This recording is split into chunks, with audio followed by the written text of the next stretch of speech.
Un accident, un cancer, une blessure, voilà différentes situations qui peuvent conduire à la perte d'un œil. Quand on parle de perte, c'est une perte fonctionnelle. L'œil qui ne voit plus va rester en place, mais pour des raisons médicales, des raisons esthétiques, il faut parfois l'enlever.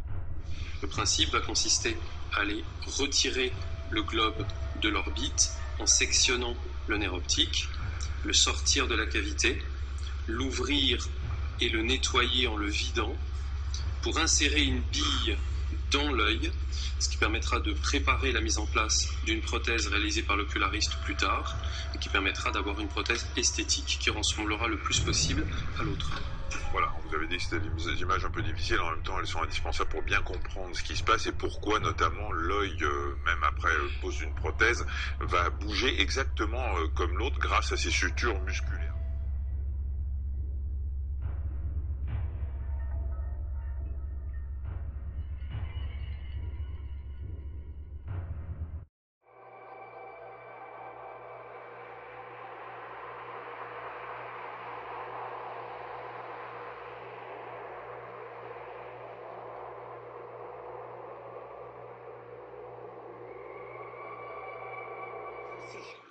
La prothèse est faite en résine, comme les résines dentaires. Vous pouvez remarquer la couleur de l'iris, la vascularisation et les taches sur la prothèse. Toutes ces choses-là sont faites à la main. C'est un travail qui est artisanal. Le polissage de la prothèse est nécessaire parce qu'on a toujours des larmes, des sécrétions.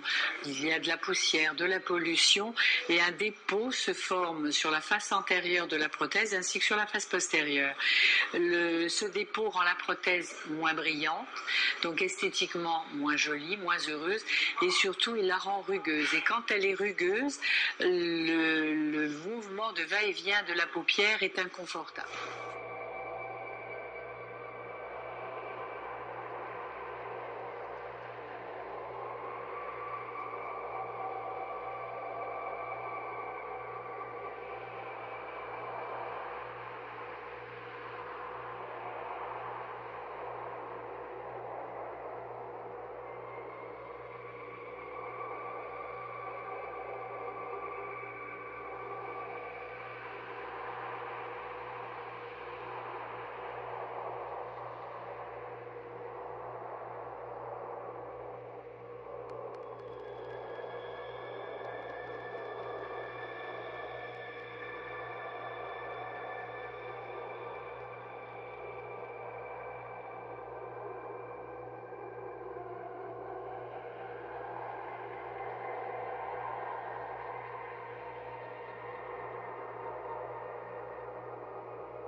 Les églises traditionnelles de l'époque médiévale regorgent de statues et de représentations picturales du Christ.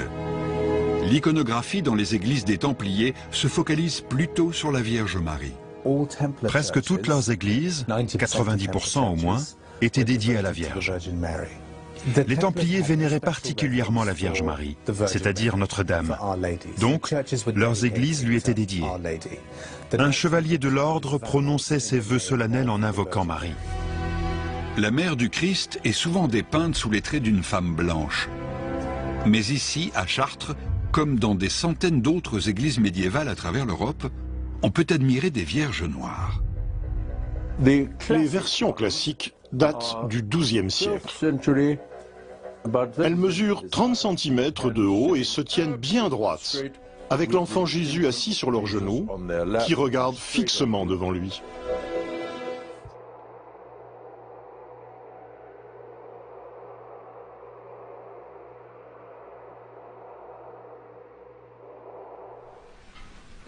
Les Vierges noires sont de toutes sortes. Certaines sont dites des Vierges au manteau La tête de l'enfant Jésus sort du manteau de la Vierge. Les plus anciennes sont des Vierges noires sans enfants. Elles représentent la nature naturante, alors que la Vierge avec un enfant représente la nature naturante et la nature naturée. Car en effet, l'enfant, contrairement aux Vierges blanches, est un enfant adulte. Il représente le pôle masculin, la Vierge représentant le pôle féminin d'une unité androgyne.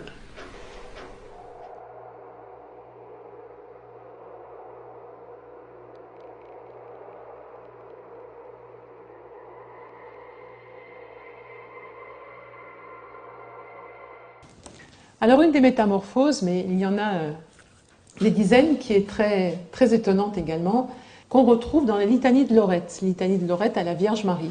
Et que ne retrouve-t-on dans les fameuses Vierges noires pré-romanes de l'Occident médiéval? On retrouve des statues d'Isis qu'on nomme les Égyptiennes.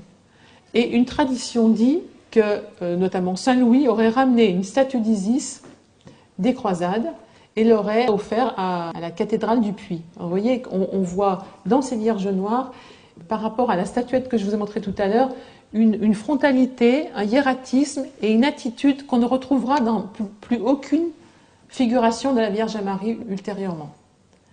C'est-à-dire que on la voit tenant l'enfant Jésus sur le bord de ses genoux, un peu comme Isis tenait Horus sur ses genoux. Elle est toujours noire.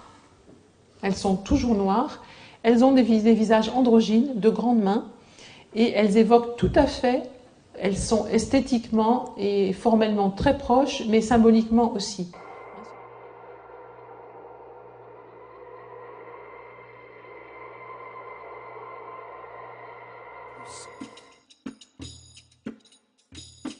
Actuellement, les francs-maçons se disent être les gardiens d'un savoir mystique venu du fond des âges.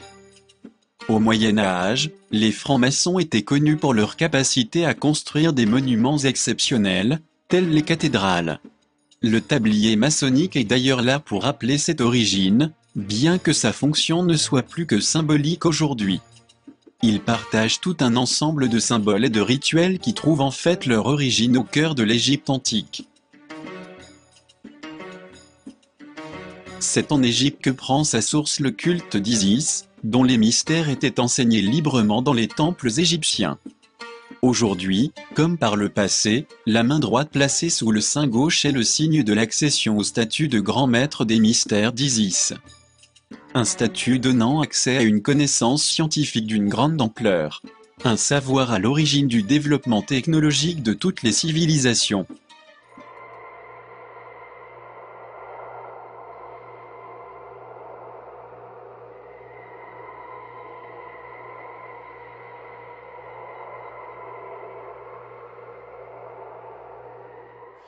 Les Vierges noires, ah ça, elles ont posé bien des mystères. La lumière noire, c'est la lumière d'avant la séparation de la lumière et des ténèbres. Dieu, dit la Bible, a pris refuge dans la ténèbre. Les saints, comme Saint Jean de la Croix, ont traversé la nuit noire de l'âme. C'est cette couleur noire-là que représente la Vierge noire. Mais dans l'Antiquité, le noir était associé à des concepts très positifs. Dans la culture égyptienne, le noir est couleur de la sagesse et donc de l'éveil spirituel. La Vierge noire symbolise les ténèbres, mais également l'illumination. Elle représente la lumière qui jaillit dans les ténèbres, c'est-à-dire une autre forme de la foi chrétienne.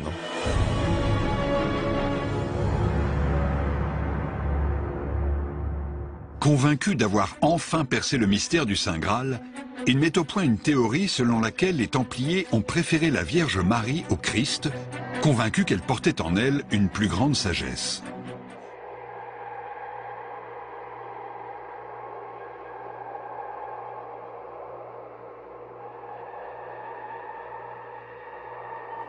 Alors, Elle apparaît tant et si bien qu'à la Révolution française, on jette les idoles chrétiennes, les statues, on met à bas, on effondre, on fait effondrer, on ne veut plus de la religion chrétienne.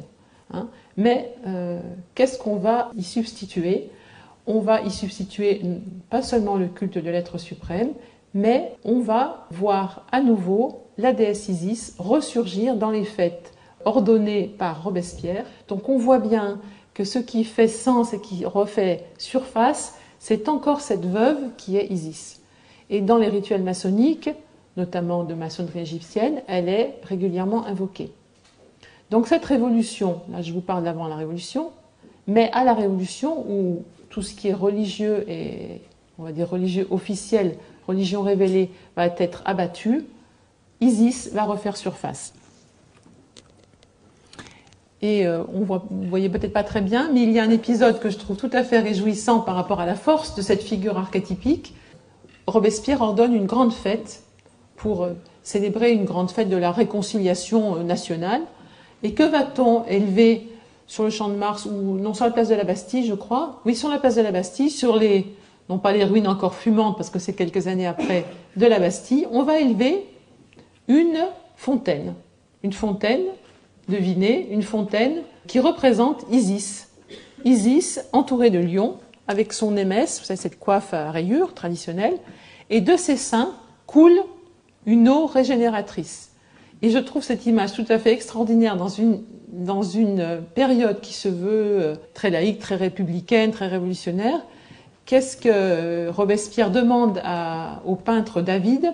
De faire une grande fête où Isis sera au centre de ce culte, on va dire, où on imagine cette scène tout à fait extraordinaire. Je vous laisse imaginer les 89 commissaires de la Révolution venant des 89 départements, de bons républicains avec leur petite cocarde, vont arriver jusqu'à cette fontaine et dans une coupe, ils vont se servir au sein de la déesse et boire à son sein dans une coupe, les uns après les autres.